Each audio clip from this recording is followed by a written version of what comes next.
All right, welcome back, folks. And joining me now is Courtenay Turner, CourtenayTurner.com, and that is spelled Courtenay, Turner.com, like Courtenay, but Courtenay. And she hosts the Courtenay Turner podcast. Thank you for joining us, Courtenay. Thank you so much for having me. It is a pleasure. And of course, we were talking during the break, and you said you wanted to talk about Game B versus the Singularity and how people are kind of shaping the narrative and how we're moving forward towards the future. So I'd just like to get you to kind of break down Game B for the listeners and the viewers, since I was fairly unfamiliar with it myself. So I imagine that it is something that people could use an explanation on. Absolutely. So I know a lot of people are probably a little bit more familiar with the Dark Enlightenment currently, because a lot of those figures are surrounding the Trump administration. So that has come to the forefront. What I have proposed is this thesis that they're kind of behaving as a dialectic, but they're both fomenting the technological singularity. I see the Game B as a little more of the appealing to like the left leaning, a little bit more spiritual, theosophical camp. And the Dark Enlightenment is obviously the more authoritarian kind of techno-fascist GovCorp type of appeal. And, you know, the joke I kind of make is that it doesn't really matter if you have mommy issues or daddy issues. You know, they're going to give you a pink or blue comfort blankie, just pacify either one of you. So, and if you have both, they'll give you both. You know, they'll give you the managed synthesis. So. Game B, so for those who are not familiar with Game B, they call it a new operating system for civilization. It is actually not new at all, and it's my contention that the intellectual dark web was an influence operation of sorts for Game B. And this has been pretty much corroborated in, there's an article on Manifest Nirvana where Andrew Cohen, he doesn't use the words influence operation, so I'll just, caveat that those are my words. But he does pretty much say that they laid the groundwork and brought it to the forefront, and they were preparing the intellectual landscape for this concept of Game B. Now, Game B doesn't actually exist yet, but it's been in the works since 2011. In 2011, Jim Rutt, who was the chairman of the Santa Fe Institute, he had met Jordan Hall at the Santa Fe Institute as well, and they collaborated to create this concept. Originally, it was centered around, they had something called the Stanton meetings in Stanton, Virginia. They brought along people like Brett Weinstein, who I'm sure a lot of your audience is familiar with, to start a new political party. They called it the Emancipation Party. So one of the concepts in Game B is a concept I'm seeing really kind of sprout up everywhere. It's this transpolitical movement. It's this idea very appealing to people who believe that we have a two-party illusion, that they play dialectical game between the left and the right. I'm not denying any of this, by the way. But the third way, I'm not sure, is the better option. So they're appealing to those who, recognize that the two sides get kind of pitted against each other like football teams, and they're presenting this one nation type of a movement, and that's actually one of the parties, One Nation Party. So it was like Christopher Light had the United Independent. There's a lot of overlap with all these things, but this was the Emancipation Party. And it didn't really take off, mostly the way Jim Rutt explains it. He's kind of the grandfather of this concept of Game B. But the way he explains it is that the boomers were all in. He said that the Xers he could kind of corral, but that the millennials loved the platform. It was very much aligned with like a Bernie Sanders type platform. You can still see their reform page. They talk about things like a UBI. Both camps do, by the way, right? The Dark Enlightenment camp talks about that as well, because of course the robots are going to replace us. And so what are we going to do? We're not going to have any jobs. So we need a UBI. That is one thing they both agree on. They both say, oh yes, the robots are coming for your job. But one of them seems to be a bit more exuberant about it. And the others seem more thoughtful, like, oh, well, it's going to happen. It's not great, but it's going to happen. Exactly. That's exactly right. They tend to be a little bit more, they claim they're more pessimistic about technology and they're not in favor of transhumanism. However, if you look at these group of thinkers, most of them are in the tech venture startup space. Jim Rutt had something called the evolutionary software. That's actually why he was brought into the Santa Fe Institute. It's why he was bringing all these evolutionary biologists into the Stanton meetings back in 2011. He was also the CEO of Network Solutions. He was on the ground floor of venture capital fundraising for what became T-Mobile. And Jordan Hall is very similar. He was originally R. Jordan Greenhall. A lot of these characters changed their name. I'm still not sure why that is.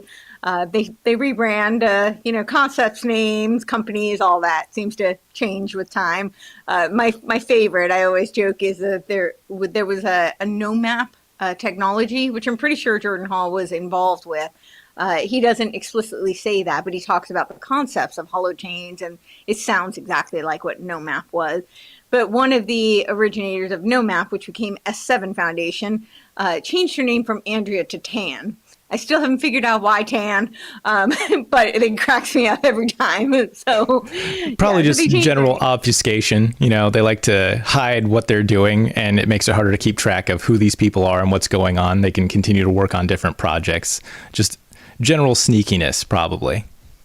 Yeah, I think it makes it harder to find the trail, and I end up spending a lot of time on the Wayback Machine, trying to trace like Peter Thiel's project. He has Prospera, right? A lot of the people are familiar with those Bitcoin cities that he's doing in Honduras. Well, the subsidiary of that was Vitalia, and on the website it said, it's a city where you can make death optional. However, they've now changed it to Infinita, but there's overlap here because Jordan Hall has spoken at the Startup Society Foundations, which is it's a conference that's held at Prospera. And 4 years ago, he talked about Game B startups and network states. Recently, within the past year, he did a much shorter presentation on network states and this, kind of Game B concept, but he's converted to Christianity a year ago. But he talks about liturgy and how that can be used essentially for communitarianism, which I'm pretty sure is not what liturgy is about. But he also talks about, it was a podcast not too long ago, he talked about how Ephesians 4 teaches us that collective cognition, which again, I'm pretty sure is that's not how I read it anyway. So you can make your decision. That wasn't my reading. So Game B, they talk about it as a new operating system for civilization. This Emancipation Party did not get off the ground because the millennials, as Jim Rutt explains it, loved the platform, but they decided they were such anarchists that the concept of a new political party was an anathema to them. And so Thor Mueller was part of this Stanton meetings group and told them they should keep the name Game B for branding purposes. So they kind of left the Emancipation Party launch concept and they moved forward with this Game B idea.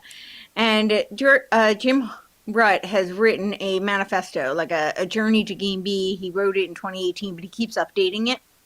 And it's a pretty lengthy document of his prediction.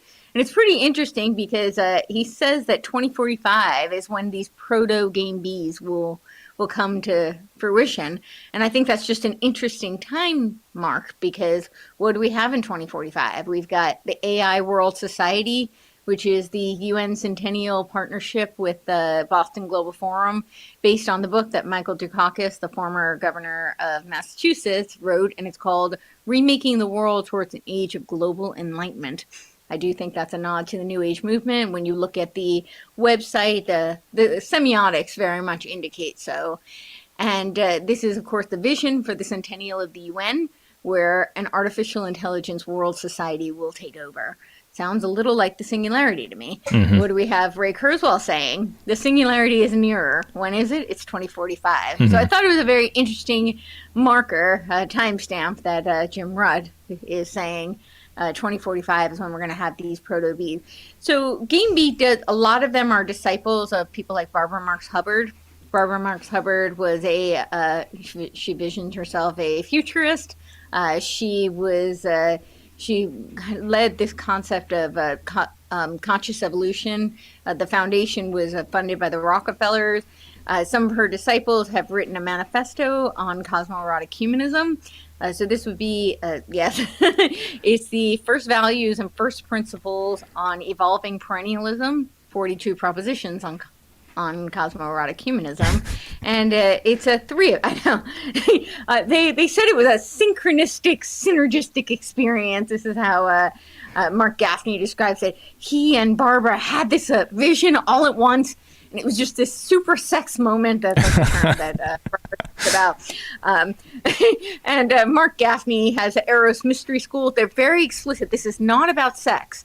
Even though that's what Eros, that's the type of love Eros is supposed to be. And of course, super sex has the word sex literally in the name. But they say that's not what it's about. It's this radical love affair with the universe.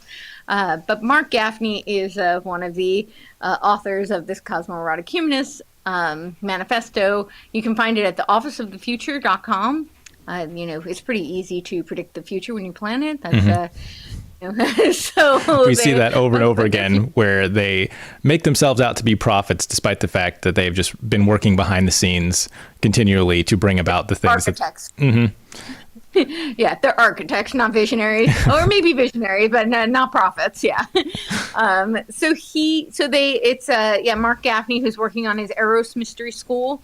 He's doing cross promotion with Aubrey Marcus on this, and he talks about how we have to revive the ancient mysteries. So he's very much signaling that this is an initiation. Interestingly enough, there is a film called An Initiation to Game B. They do very much create, I keep saying I need to create a glossary because they redefine terms. This is a theme we see with all of these types of people, right? Jordan Hall actually has a document on Mediums called On Sovereignty, and he explicitly says sovereignty isn't what we typically think it means. It's not about nation states having autonomy, and it's not about individuals magically being able to make their own decisions. So he has redefined the term, and that's just one example. But so this cosmoerotic humanism, they're disciples of Marx Hubbard. It's Zach Stein, who is also involved in the Game B film, The Initiation to Game B. He was inducted to the Club of Rome last year. Another one of the filmmakers for Game B is Nora Bateson, daughter of Gregory Bateson, and she's also a Club of Rome member. And then we have Daniel Schmachtenberger. He's one of the founders of it's now called Qualia Life, but it was called Neurohacker. Again, the renaming. And his brother James Schmachtenberger has launched this company. But if you look on the website, it's something like 60 board members, and everybody, and all the Game B thought leaders are in it, and so are people like all the evolutionary leaders, people like Deepak Chopra. Are on this, neurohacker now Qualia Life. So it's Daniel Schmachtenberger, and then who was the other one?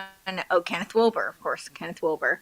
His developments of altitudes, that's based on Clare Graves' spiral dynamics. It's also based on Abraham Maslow's, hierarchy of needs. Abraham Maslow is another interesting character that definitely falls in line with all of this and kind of paves the way. He had a document called Politics 3 that was published posthumously in 1972, and it was published by Robert Cantor and Willis Harman. Willis Harman, it was the president of the Institute of Noetic Sciences for 2 decades, and he was also one of the lead researchers and editors on the Changing Images of Man document that was done in partnership with Stanford Research Institute. And he used his assistant's name, Marilyn Ferguson, to popularize the ideas in that, and that was called The Aquarian Conspiracy. So people might be familiar with that book. And so these are kind of the disciples of that school of thought. Barbara Marx Hubbard was, of course, also an intellectual disciple of Teilhard de Chardin, right, who coined this term of the noosphere. He wasn't the only one. There was Vernadsky, and there were several others, but he was very much a thought leader in that space of, outlining what the noosphere would be. And you see that theme constantly. So this is what I'm proposing, is that we have these different flavors of something. While game B is presented as being very decentralized, kind of grassroots, but I caution people to remember H.G. Wells said that the conduit to the world brain would be the decentralization of information institutions. Of course, back then it was the academic institutions, but what are the information institutions today?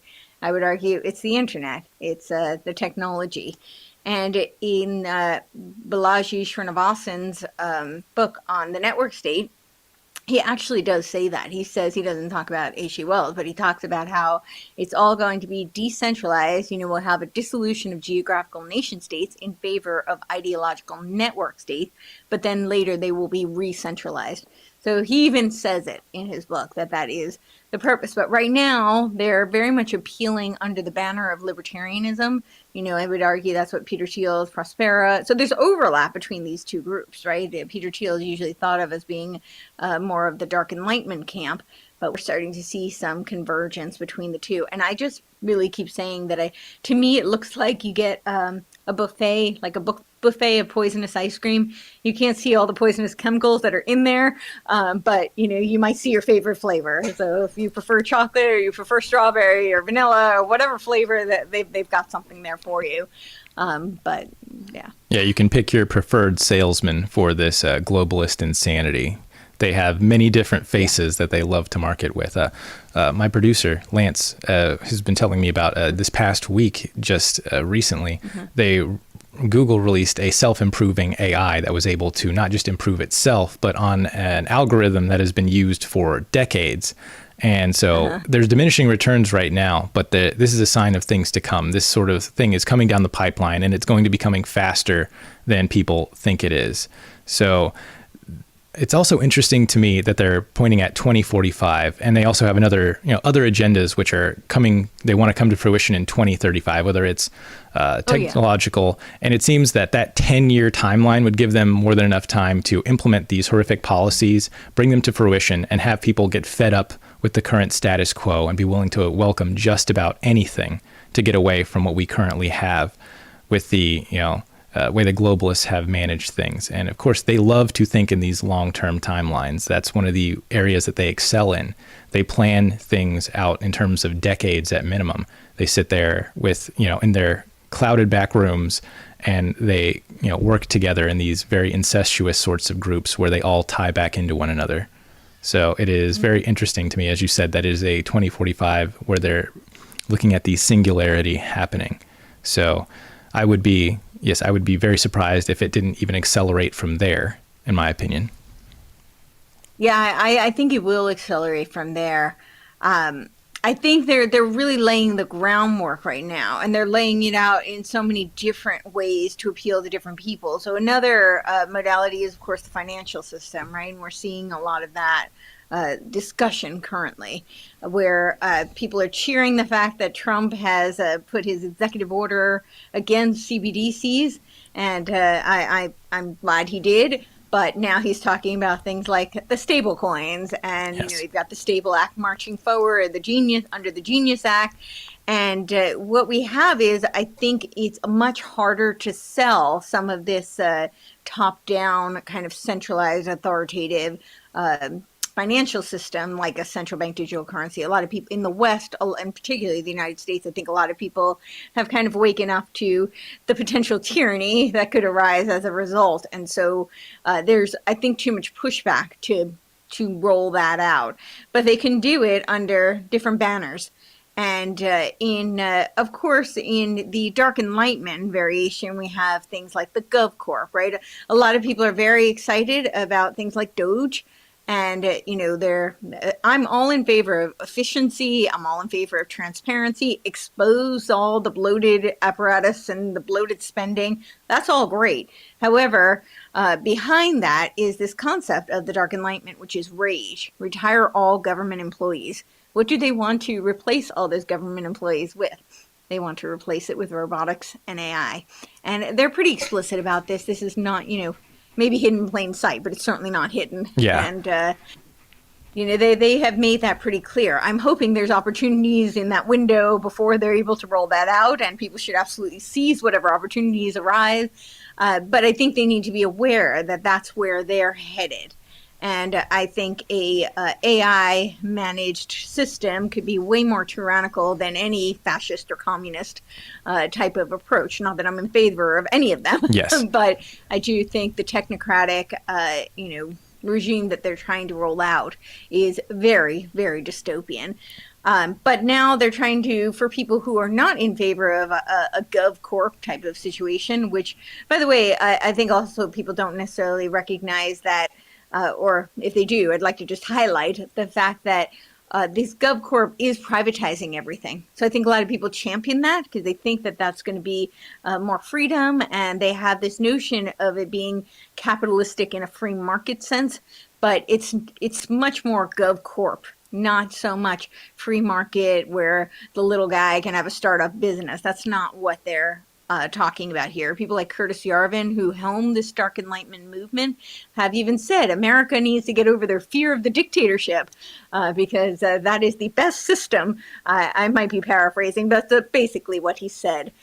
So these figures are they fashion themselves philosophers, although I have read their material. This is it's not any great philosophy, and it's very poor writing, quite honestly. But somehow the intellectuals eat it up. I'm not sure how, but maybe in a soundbite society, it's very appealing to have these long bloviations about our dystopian future.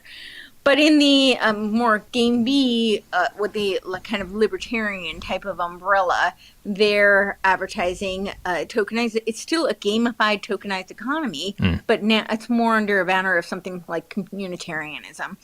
They keep mentioning West's book on scales, and so and Dunbar. And they have this vision that you have to have communities that are less than 150 people, because they say that more than 150 people, you need bureaucracy. And so with these smaller communities, you could theoretically, you could be devoid of bureaucracy. However, what's going to replace that bureaucracy? It's the same thing as the GovCorp. It's going to be done under, Jordan Hall talks about hyperstructure, and he says that Bitcoin would be an example of hyperstructure. But what he's really talking about is blockchain. And he says even more than Bitcoin, he's an advocate of, proof of work types of blockchain. So things like Quai network is something he's a big proponent of. But it's still this concept of having things like tokenized, gamified economy, where assets can be fractionalized. And people think that sounds great. They're marketing it and selling it to you as, oh, so I could have a partial ownership of something if I can't fully afford to own, a piece of real estate or a piece of art or whatever that asset might be. They're talking about tangible assets. But you would like to think, the example I use, you'd like to think that family members and loved ones could share assets. But unfortunately, this is why estate lawyers exist, because it doesn't always quite work out that way. But that's what they're talking about. They're talking about a tokenized economy, and that could be just as, draconian and tyrannical. You still need an ID to enter, a digital ID. You still have some sort of a social credit system within that community. I'm sure that if you do something that they decide that doesn't, but forget if the community doesn't like it, but it did not comply with the smart contract that has been instituted, right? Because it's a hyperstructure. They want to take people out of the equation. And so now you're going to have these smart contracts they're already programmed, they're already coded. You can't negotiate with a smart contract. Yes.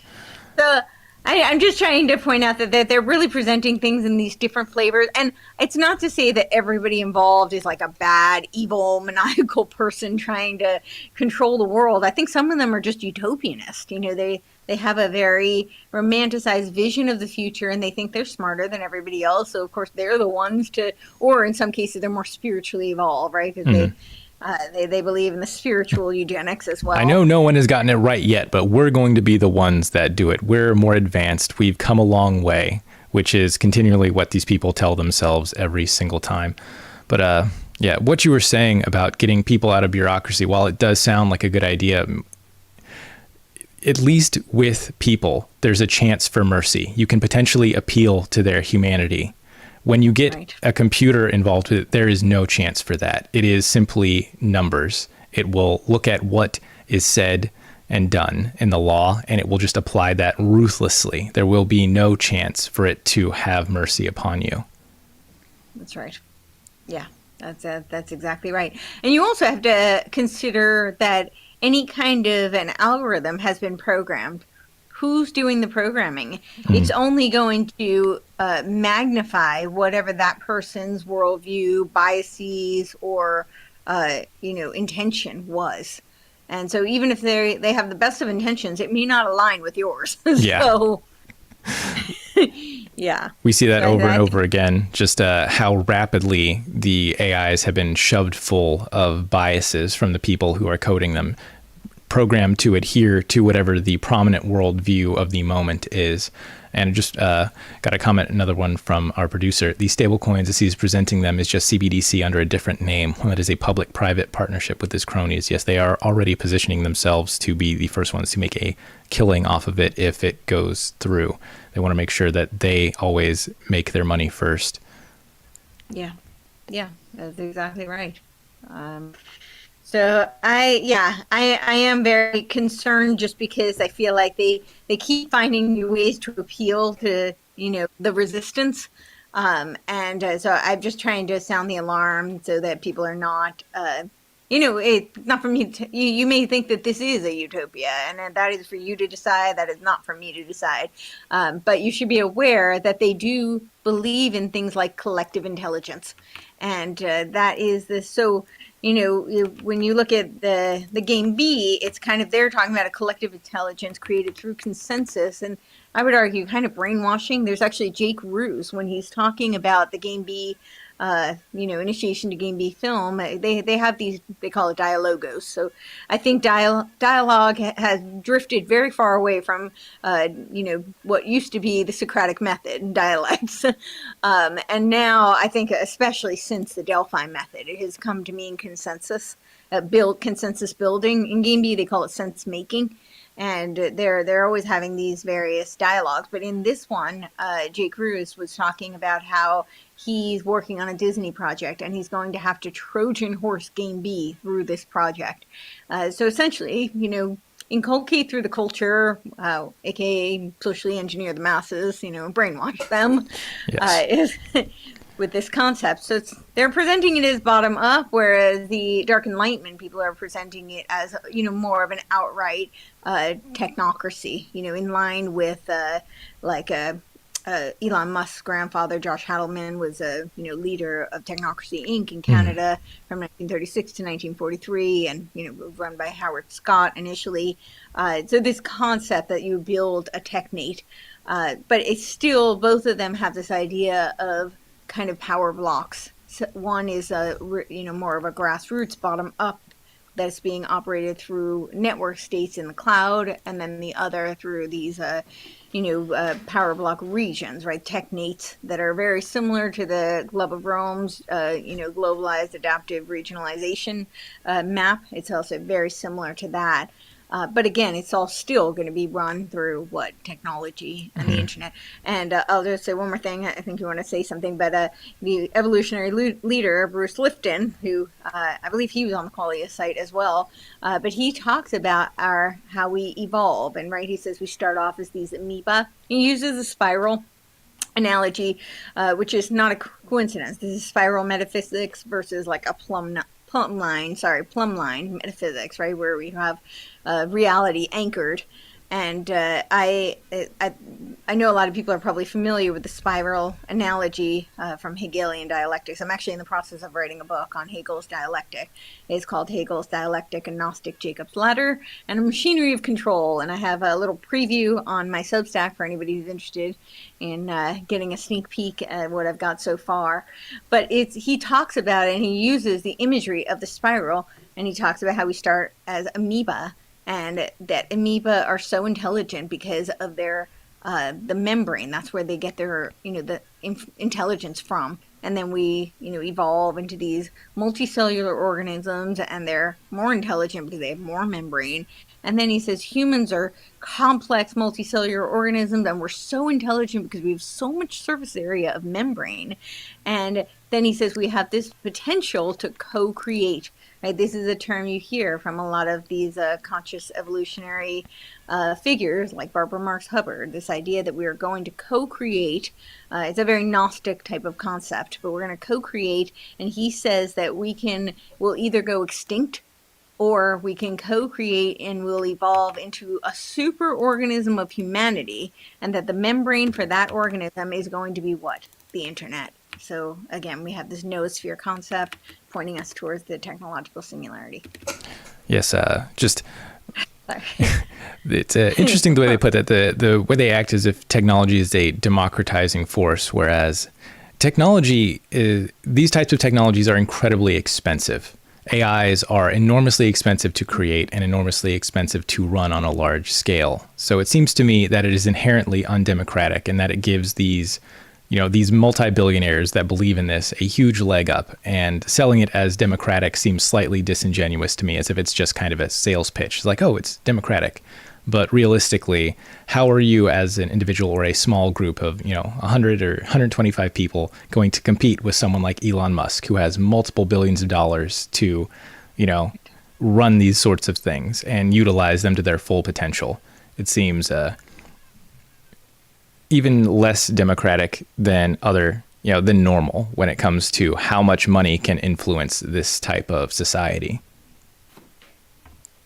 Yeah, and with this transpolitical movement, they talk about using, AI, and they talk about using technology for voting, which is, and putting everything up on the blockchain. So you've got like the quadratic voting, ranked choice voting. They're various different, offerings of this. There's the conviction voting, but and Jim Rutt talks about liquid democracy. Barbara Marx Hubbard talks about synergistic democracy.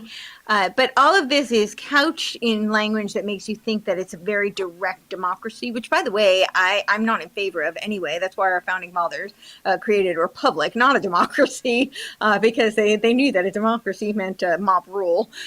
So it's, it ends up being quite tyrannical and barbaric in many cases, as they saw in ancient Greece, and that is why they did not craft a direct democracy. However, they do talk about it being much more direct.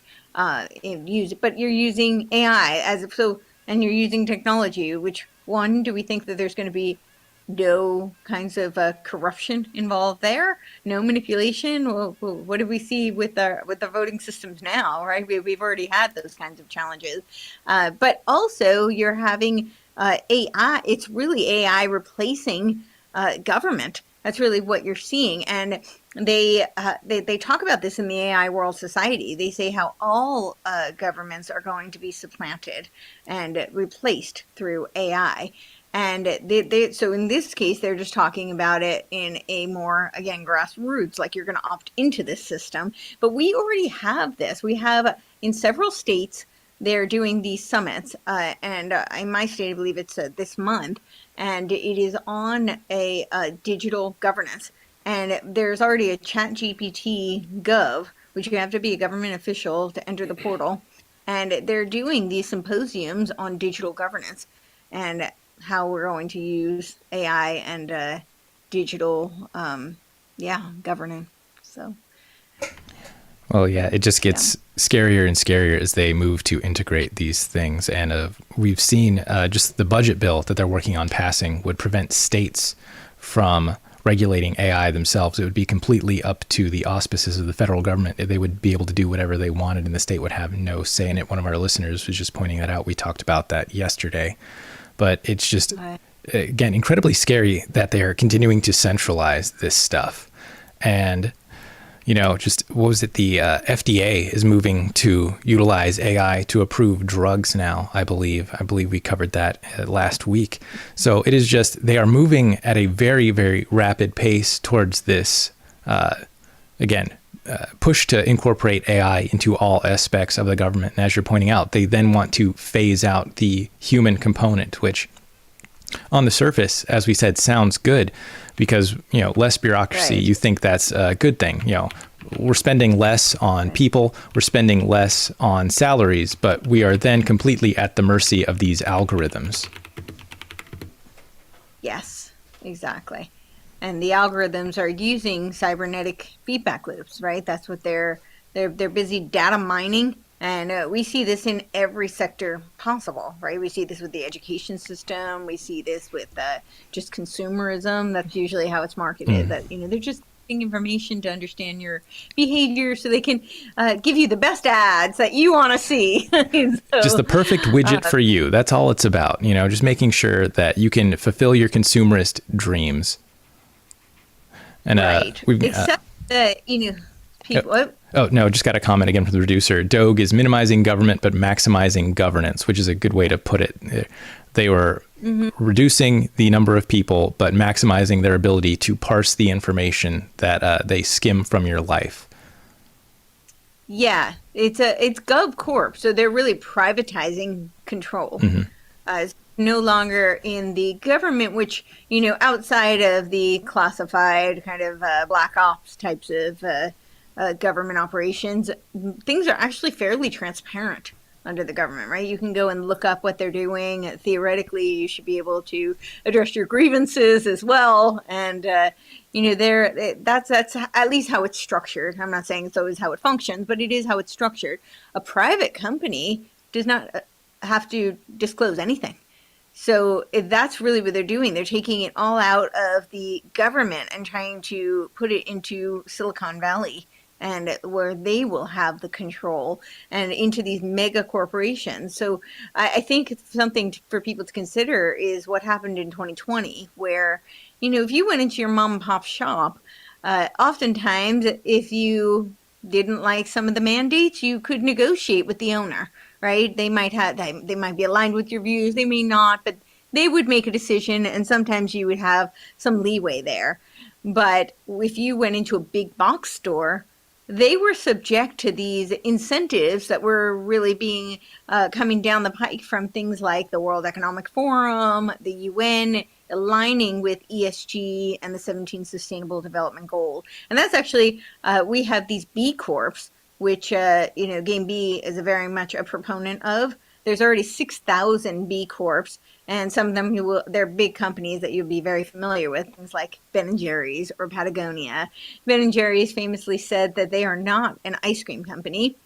They're an activism organization. They happen to sell ice cream. But of course, they have to be an activism organization so that they can meet their ESG adapters, so that they can get high scores on their B Corp rating. So that's the problem, is that it's going to be incentivized for these big corporations who are tied in with the central banks, the IMF, and these NGOs like the World Economic Forum and the UN. Yes, it's amazing how we've seen it trickle down. Not just Ben & Jerry's is an absurd example of how they every single one of these companies has been brought on board with implementing these ideas in every single aspect of your life and pushing them on you.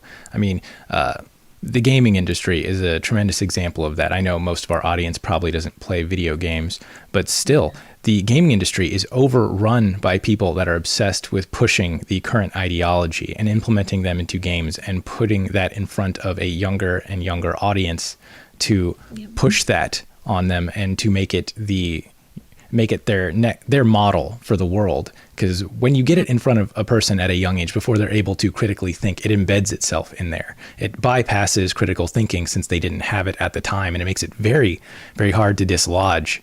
Because since they didn't reason themselves into that position, it's very hard to reason them out of it. And I have a comment here from one of our listeners. They want to know about the Internet of Bio-Nano Things. So the AI World Society talks about the Internet of Nanobio things, and they say how it will all be connected through the 6G technology, And of course, the Internet of Nanobio things is operating through humans. It's being powered by humans. The University of Amherst, Massachusetts disclosed their study on 6G technology and how it is powered through humans. I did a recent Substack. It was called The Path to Mass Surveillance and Technological Singularity. And I outlined and I'm sure I've left out some, but I do go through a lot of them. There's the Internet of Things, Internet of Bodies, Internet of Nanobio things, right? This is the nano technology. Just to stop on that for a second, people like Charles Lieber were very instrumental in this type of research. And, when Yuval Noah Harari talks about how 2020 is the year when surveillance goes under the skin, I think he meant it. And we have Charles Lieber was working on injectable technology that would create a self-assembling nanobot technology. And people often, forget that he was partnered with Elon Musk on the Neuralink. He patented the neural lace, which is that self-assembling mesh technology. So that's the Internet of Nanobio things. I think it's very concerning. Unfortunately, we don't know as much about it as one would like, because I think a lot of it is under classified documentation. That doesn't mean that it's not real. We have a lot of white papers that indicate there is a lot of research and development in this field. We also have Albert Barella, Pfizer, who is talking about how you can have medication that you would take, and it would have a sensor to know if you needed to take your next dose, and it could, alert you to this. Apparently, Embellify already uses this technology, which is a pretty common drug. So people can look that up. Don't take my word for it, but I did do some research, and that is what I found. Then we have, of course, the Internet of Behaviors, and there's a white paper document on this. And Internet of Behaviors is a little bit concerning because this is kind of the soft technology of brainwashing and programming and mind control. Of course, the Internet of Nanobio things could potentially, with the brain interface, be more of a hardware kind of control.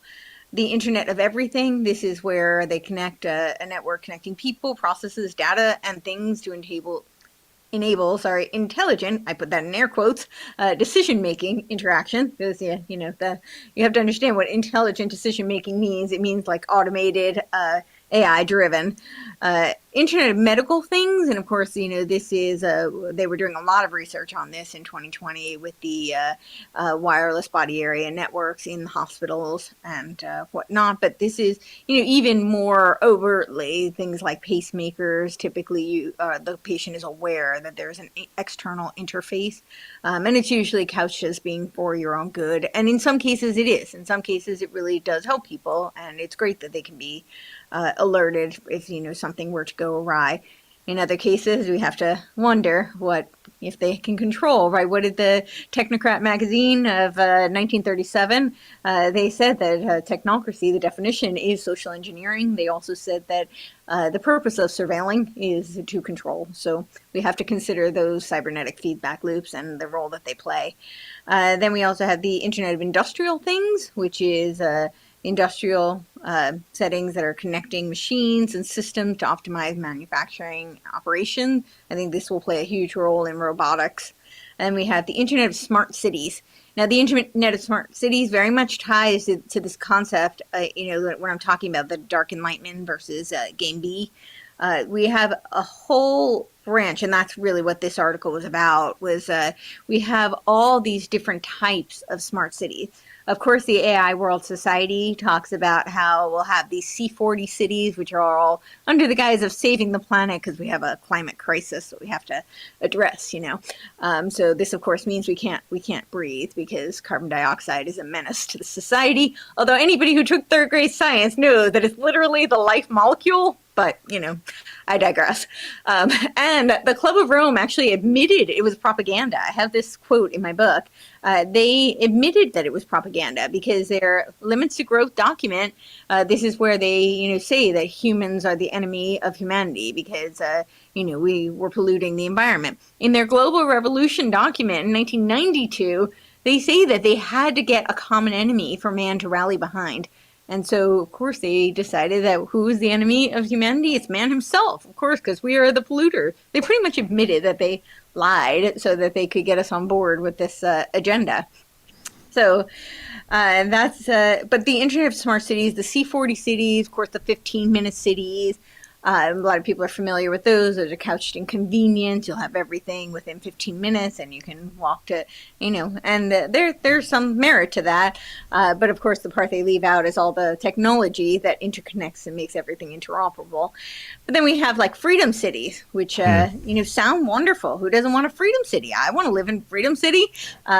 Until you realize it's just another name for a 15-minute or a smart city. They love naming it the exact opposite of what it actually is. They gave us the Patriot Act. Oh, it sounds wonderful. I'm a patriot. I love my country. And then you actually look at the Patriot Act as like, oh, this is the most unpatriotic thing that's ever been put into Congress. It's like, oh, of course. They love doing that. It's just this easy slap it's Orwellian. On the yes. Double speak. Mm-hmm. It's literally Orwellian double speak. Yes. So we have the freedom cities, and that is very much more of a Dark Enlightenment kind of concept, right? These because it's all about the deregulations. So this is very appealing. It's like what Prospera is, essentially. It's very appealing to these, tech oligarch bros who want everything deregulated so they can, make their rules. And it's very conducive to their initiatives. And then you have in Game B, something called the Civium Project, which also sounds great. It's very utopian, in my opinion. But unfortunately, utopia means nowhere and usually results in dystopia when implemented. But it's this idea that we move out of the cities. And they very much glorify like the indigenous populations, and they forget that it was kind of barbaric, and that it actually was quite competitive, because Game B is supposed to be non-rivalrous, unlike Game A. I call it the Age of Aquarius of technology. They want us to move into the collective, collaborative, cooperative, and they say Game A is just too exploitive and extractive, but they're going to take the technology and extract that from Game A into Game B. And so in these Civium projects, they move out of the city, and it is glorifying a more backward kind of a lifestyle, communal again. However, you have the technology from Game A that connects everything. So you're in a network state, although you may be living more in connection with the land and with people, which sounds like the best of both worlds, except that who's controlling it, and even if it's AI controlling it, how much freedom does that really afford you? So that would be the Internet of Smart Cities. And of course, at the AI World Society, they talk about how Ukraine is going to be the central node for all of these various smart cities. And they've done several symposiums talking about how we have to rebuild Ukraine because it's the central hub for all of this. So that's why we have to give them so much money and, build them back, because they've been torn down. So you have to build back better. So you can go look on the website. They have all these symposiums. You can watch that for yourself at aiworldsociety.net, or the Boston Global Forum has a bunch of videos on it as well. And then there's the Internet of Wearable Things. This, I'm sure a lot of people are familiar with already, very much marketed to the health fitness crowd, with the smart watches and the rings and all of the heart rate kind of tracking. Heart Math, which was actually one of Barbara Marx Hubbard's projects. That was large funding from the Rockefeller Foundation. And, some of it's great, like helps you with meditation, and, that part's pretty innocuous. But they talk about creating global coherence through heart resonance. And now they're talking about heart-brain coherence. So that's got its own connotation there, which sounds to me like they're trying to use technology to foment this global consciousness noosphere concept. And then we have the Internet of Robotic Things, which I think will be much more pervasive in the next coming years. I'm sure I've left other things out, but yeah, I don't know if that answers their question. That was fantastic. Yeah, you covered so much ground there, but that's part of the way they get these things through, is they smother you with the sheer amount of their projects. It makes it very, very hard to keep track of what's going on, since there's just tens, hundreds, thousands of different ways they are working to advance this agenda all at once, with numerous little people in different organizations all over the place. And as you were saying, they're talking about this as this is going to be a non-competitive world order. We're all going to be very peaceful. We're all going to just be laissez-faire about everything. Anytime anyone starts selling you a sort of utopian worldview, I begin to question it because it seems they themselves don't understand human nature, or hoping you don't understand human nature, and that we are inherently, we prioritize ourselves and our family first as a general rule. We are selfish by nature. We tend to always go after our needs first. And if someone else gets in the way of that, we see them as the enemy, the other, and we will do what we can to get what we need. And if that impacts someone else negatively, that's a secondary concern. And people that tell you that we can get past that, again, they just don't understand human nature. As a Christian myself, I believe that is part of our, it's built into us. It is down deep. You cannot get past that. That is just part of who we are.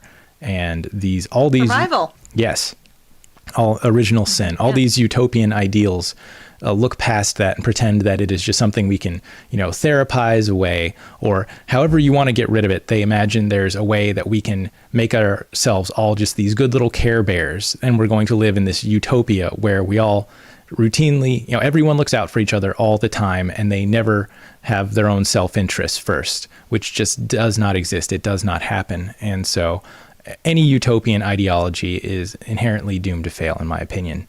And so it's always scary to me.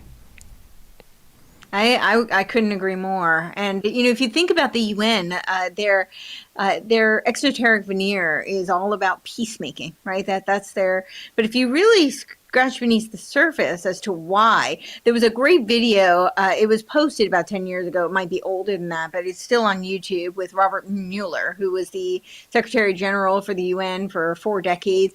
He's the one who created the World Core Curriculum for Education that has become Common Core, or as Charlotte Iserbyt loves to call it, Communist Core in the United States. And this was predicated on the works of Alice Bailey and her book, Education in the New Age. But he talks about how we have to have peace. And when you really listen to what he's saying, this is why you can't have free will. I mean, he doesn't say the free will explicitly, but this is what he's talking about. This is why we have to have the consensus. This is why we have to have the noosphere and collective intelligence. Because if we have free will, your version of a utopia, even though utopia means nowhere and usually results in dystopia when attempted to be implemented, but let's just say your fantasy, your version of a utopia might look radically different from mine. Doesn't make you a better or worse person, but we're different. We have different ideas. We have different brain chemistry. We have different makeup. We have different circumstances. All these different variables that make us the beautiful uniqueness of each human being. But our utopias could be radically different, and therefore they are intrinsically in competition. And this is why we have competition. This is why we don't always agree. And sometimes those disagreements manifest in, grave tensions. And so the umbrella of peace, while it sounds beautiful, and who doesn't want a peaceful world, in order to create that and to achieve that, they have to eradicate the free will of humanity. And when they talk about, how this will liberate us and create freedom, I think this is really very much at the core of it. It's a spiritual dichotomy, because you have free will, as I believe was endowed by our Creator, this beautiful gift, and it's not an end. It's a vehicle. It's a vehicle to pursue virtue and morality. So we have the choice. But it's not an end. And the way I think a lot of these occultist, esoteric types of groups that may be couched in more quote unquote rational philosophy, see it, they talk about it's really a collective end. So think about things like, Aleister Crowley's Thelema, where he talks about do what thou wilt. This radical freedom to do what thou wilt, or Nietzschean will to power, or Hegel, who talks about the spirit of the Geist, right, the world spirit, and how this is progressing towards the rational absolute. This is so that we can have the state, which is equivalent to God in his view. But he says humans can achieve no freedom at all without complete subservience to the state, which is God. So there's just a couple of examples. I see this theme constantly, and it's very misleading because people like Teilhard de Chardin talk about freedom. Marx Hubbard talks about radical freedom, but they don't mean the same thing as free will. And so I think that's, but it's all, under, whether it's the UN or whoever it is that's trying to put it under the banner of peace, I think we need to really understand what are the implications of that. Yes, It sounds great. Yeah, that is a very good point. Again, it could be a Pax Romana sort of ordeal where they come in and they make peace by wiping out everyone that's making trouble in their eyes. And that seems to be the way these globalists always operate. If you're going to cause them problems, they want you out of the way. Well, Courtenay, we've just got a few minutes left. I have thoroughly enjoyed our conversation. You have given us so much to think about, and I encourage everyone to go check out your website, CourtenayTurner.com. And of course, you're on Substack. Is that also under Courtenay Turner? Yes. Fantastic. Yes, and it's Courtenay Turner. So it's Courtenay's Substack, but spelled like Courtenay. Yes. Yeah, it is Courtenay. It's spelled Courtenay. Courtenay, Courtenay Turner. In these last few minutes, I would just like to ask you if there's anything else you want to get out there and tell people again where they can find you, CourtenayTurner.com, Courtenay Turner on Substack. Is there anywhere else people should look for you? I know you've got a podcast, the Courtenay Turner podcast. What else should they be looking forward to from you? I know you said you have a book coming out. I do. So I actually just released, it's on my Substack. So for my paid subscribers, it'll be there. They always get the early access and they get it ad free. So that's just a little treat for them. But I just did a symposium. It's part of my Cognitive Liberty series with Patrick Wood and Ian Davis and David Hughes on technocracy and resisting technocracy, hopefully, so we can preserve the free will of humanity. So that is up on my Substack. It will be available for free on all of my other platforms. Rumble is the big video platform, but I'm on all the audio ones as well. I do post on YouTube, but it's really just a preview because I'm on my 5th channel. They don't love me that much, unfortunately. We're not the best of friends. So, so I just put a preview on there. That goes straight from my Substack. And so it is already up on there. So I encourage people to check that out because it's fantastic. They are brilliant minds really doing great work. My Substack is a way that you can support the work I'm doing. Then, yes, I have a book. I'm hoping it will be launched this summer. I will most likely be self-publishing it, but it is on Hegelian dialectics. I call it a Gnostic Jacob's Ladder and a Machinery of Control. I go through the ancient mystery religions and how they paved the way for Hegel's dialectic and talk about why it is relevant today, because I think typically people are caught in these dialectical traps, and I say the wizard circle, which is not my term. I mean, they use that term, and I think it's really they kind of cast these spells through words and through language. But what people need to understand is, if you read the works of people like Alice Bailey, they explicitly say that they have one exoteric message for the masses. And then what they are really doing is initiating people into their esoteric vernacular. And, so it's for people to understand that they do speak in this Aesopian type of language. And that if we can recognize the games that we're playing, then hopefully the spell will be broken and we can step outside the wizard circle and preserve the free will of humanity is the hope that we, because they seem very bent on, eradicating that. So yeah, my Substack, Courtenay Turner Substack, and my website are great ways that you can find me, and I'm usually accessible on all the social media platforms and my website as well. So.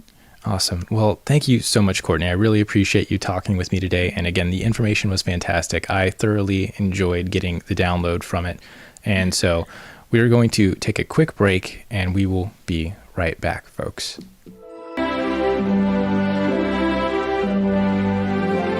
In a world of deceit, telling the truth is a revolutionary act. You're listening to The David Knight Show.